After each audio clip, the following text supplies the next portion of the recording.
Heyo guys, what's up? Welcome back to Toe Tags Metal Reviews, and today we're going to be giving you guys an album review of Where Owls Know My Name by Rivers of Nihil.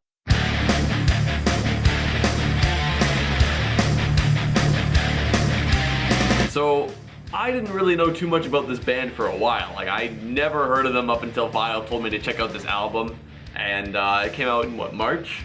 Yeah, earlier this year, I think March, yeah. And completely under our noses. You know, you were saying you heard of the band before, I didn't, so I had no idea what I was expecting going into it. All I knew from Vile was that, okay, it's amazing. So I put it on for the first time, and I was, you know, trying to work on some art-related stuff, right? I kept just, like, dropping everything, and my mind was completely blown. So to get into some specifics about what blew my mind about this album is the fact that there's so much happening, but it's not excessive. There's so many background noises, so many things that give it a lot of replay value that you can go back and be like, oh, I didn't notice that, I didn't notice that. But it's also very raw and aggressive and really in your face.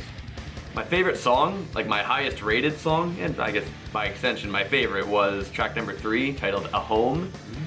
There's a specific part of this song that gets me every time. I am a personal lover of the rotary effect on a guitar. You know, for those who don't know, it's, you know, if you've ever heard Black Hole Sun by Soundgarden, the guitar effect that you hear during the verses, it's that, and that's present on this song, and every time I hear it, I lose my shit. But what I really started to notice in that song was how incredible the drumming is on this album. Very fast, very technical, very clean and clear. You hear every single note this guy's playing, and he's playing lots and lots of notes. Tons. So, and that's just, you know, the first 2 songs you don't hear it as much. Well, the first one's an intro track, the second one is what it is, but the third one onward, you just get more and more and more content from the drums, and it's really, really impressive. This guy's got some serious chops.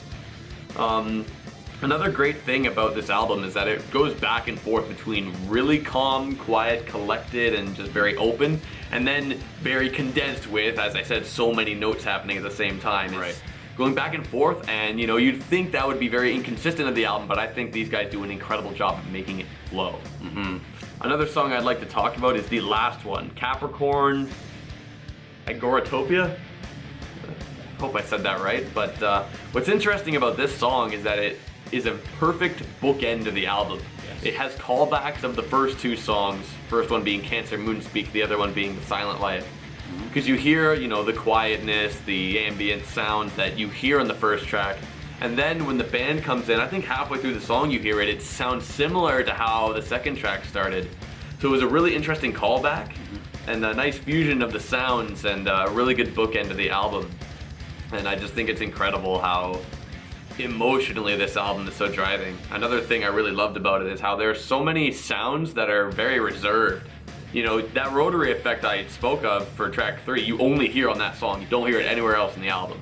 There's a lot of that. Like, this song is unique because you only hear this effect or this whatever. They're very resourceful with their sounds on this album, and it's really awesome sounding. Another thing to note is that there was a lot of use of saxophone on this album.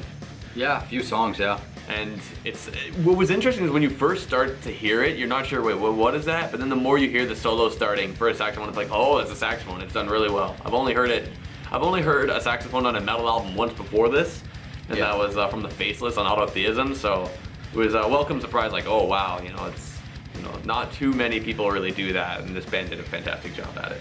Yeah. So what were your thoughts on the album? Well, I'll just point out that, you know, even though you mentioned that I've heard of this band before, but I never really heard them before. So this was actually a recommendation. Somebody recommended that I check this out, so I listened to it. And on my first listen, I'm sitting there like, going like you, I'm just going like, wow, like over and over again, like, holy crap. And it got to the point where I was so floored, it was basically like the midway point of the album. I was just like, I started texting, I'm going, you gotta check this out. Like, I cannot believe this. It just kept getting more and more impressive. I started getting the most impressed at song number 5. Like I said, midway through the album, the song's called Subtle Change. I think it's the longest track on the album, about 8.5 minutes long. But this song takes you on a ride. It is an adventure. It starts off, the bass line takes the intro. The bass line takes the intro of the song. You got, you know, all kinds of stuff happening. You got harmonized vocals. Speaking of the vocals, by the way, there's such an awesome use of vocal stylings and arrangements on this album. You got harsh vocals, you got clean vocals, you got harmonized harsh vocals, you got harmonized clean vocals, you got harmonized harsh and clean vocals, and these are all peppered out through multiple songs in multiple ways, and it just adds so much diversity to the whole sound, and it makes each song sound unique in its own way. The clean vocals on this specific song, Subtle Change, when they're happening, they got such a high amount of reverb on them, it creates such an ambience. And that's another thing I can say about this album is it's very, very atmospheric and very ambient. There's lots of spacious sounds going on, it really fills the voids. The grooves are funky. If you listen to the bass lines, you hear that guy plucking away. It might be hard to hear in some songs because the double bass on the drums are so thunderous and so fast and so aggressive that it almost drowns out the bass, but if you really listen closely, you can pick out those bass lines and they are funky as hell and awesome. So at about 2 minutes and 40 seconds of this song, it just starts slaying. Like it just picks up and you get these like, almost like a thrashiest type of riff playing. The double bass is pounding and it just, you can't help but just start thrashing your head around. You mentioned the rotary effect in the one song as a unique thing. This song also has a unique thing as a talk box. If you guys don't know what talk box is when the guitar player's talking to the tube and it kind of makes their guitar play what their voice is playing, what their voice is saying. So that's something that you hear in this song for one part, which is pretty awesome. You got blast beats. The double bass is super fast. You got another saxophone solo in this song. I think there's three songs on this album that have sax solos, and this is one of them, and it's freaking awesome. Very progressive song, lots of change ups, and one of the coolest things about it, in my opinion, is there's a guitar solo, which is pretty cool. Not my favorite, but still really cool. And then the ending is an acoustic outro. So you got this whole like roller coaster ride of awesomeness, and then it just eases out with this really soft acoustic outro. But then it transitions to this really hard like synth kind of, the mood drops right down in the next song, which is Terrestrial 3 Wither. The mood drops right down in a good way, not in a bad way, but it just sounds like it just gets dangerous. Like it almost reminds me of like the Jaws theme, like da-da kind of thing. But the synth throughout the whole song adds so much flavor. This is an instrumental song too, but it's also got this kind of like an EDM vibe to it. Like I'm getting kind of like an electronic dance vibe just with the styling of the music, but those two tracks paired together I think was a very good choice for the album because they contrast each other but they complement each other at the same time, which is very cool. And you got to be a good music writer to be able to accomplish that and make it sound proper. But I mean, there's so much good stuff I can say, but you know what? This is one of those albums where I can say every song has great guitaring, every song has got great vocals, every song has great bass licks, every song has amazing drumming. You know, the lyrics are cool, just the full package is there, man. The full package is there. Absolutely. You mentioned how the transition between, the 5th and 6th tracks is interesting. Yep. What I find interesting about it is how abrupt it is. You have, the guitar going and then bump, bump, bump, bump, the next track starts. A lot of the other tracks on this album flow between each other and they just go. Sometimes it's hard, like, when is it, this is the next track already, and you don't notice, which is really pretty sounding, but this one's so abrupt, but even then, it's still a good contrast, as you said. And what was interesting about Treasure 3, whether there's like over a minute of intro. I think it's like a 3 or 4 minute track, but there's over a minute of intro, which typically you think, okay, is it dragging? But when you hear it, you really don't feel that way. You just get completely enveloped in what it's giving you, and it feels amazing. And then when the instruments drop, it drops very, very hard. Like, it's like a sack of bricks right in your face. It's just, wow, really slams on you. Another thing to note about this album that I found, because, when we listen to albums to get prepared for the review, we listen to them, backwards, forwards, we listen to them on shuffle, we don't.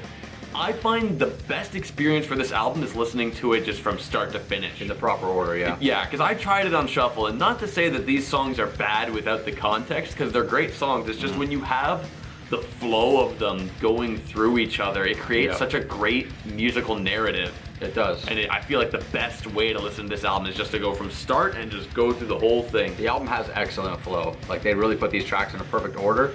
And like you mentioned, the bookend tracks before, the first track, the intro, sets the tone, sets the atmosphere, it does what it's supposed to do as an intro track. Then you get this, like I said, roller coaster of just all kinds of stuff. You're getting synth, you're getting saxophone, you're getting guitar solos, thick bass lines, all kinds of stuff. And then the ending complements the beginning, and it just finishes off like that. So it's just a perfect structure in my opinion. You shuffle it, it's not too bad, but as they have it laid out is the best way to listen to this album. But you know what, let's get to ratings. Alright, so for me, I mean, you know, this album, when I first listened to it, it blew my mind more than any other album has blown my mind at the first listen. And every time I heard it, you know, my feelings did not change. I'm like, wow, this is amazing, this is amazing, amazing. We listen to it more, this is amazing. This album is an obvious toe tag for me because holy shit, this album is a masterpiece. And I'm mad that we didn't, you know, check it out when it came out because neither of us even like knew, like, what the hell? So anyway, it's a toe tag for me. How about you? Well, I'm not surprised at your score, and I share your sentiments. I was floored when I listened to this album, man. I was really floored. I think these guys have a lot to offer. Musically, they're very talented. I was trying to think of like what these guys, like what does this band remind me of? And if I had to make like a smorgasbord of like what these guys sound like, I would put these like Nihil, Behemoth, and Mastodon. Now that makes sense to me. It might not make sense to you, but those three bands, I hear a lot of elements of those three bands in this band, and that to me is check, check, check, good, good, good. There's just really nothing bad I can say about this album. It's a friggin' flawless album, and it definitely gets a toe tag for me.